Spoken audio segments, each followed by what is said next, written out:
তোমরা আমার চরণ সাধনা করতে না, যদি তোমরা আমার চরণ ভজন করতে, তাহলে তোমাদের জীবনে যে এত দুঃখ কষ্ট পেতে হতো না।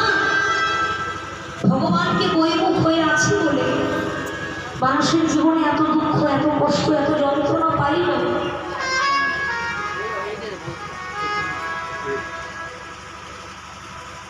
সেই কারণে মায়া তাকে দেয় সংসারে,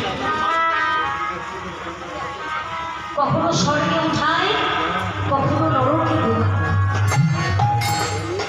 দ্বন্দ্ব জলের রাজা যেমন ওগো নদীতে ছোঁয়ায়,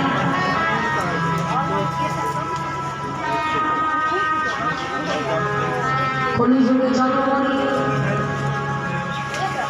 একটা দিনের জন্য হরি ভজন হলো না, মনুষ্য জন্মই আমার বৃথায় গেল।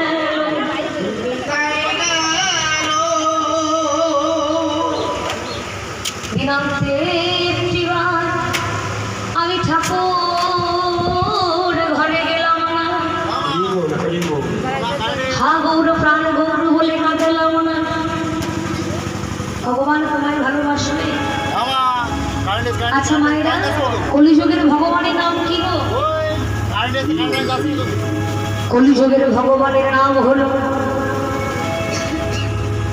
পতিতে পাবন গৌর হরি, পতিতে পাবন গৌর হরি, পতিতে পাবন গৌর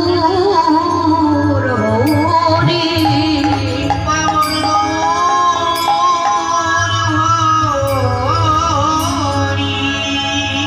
কলিযুগের ভগবানের নাম হলো পতিত পাবন গৌর হরি।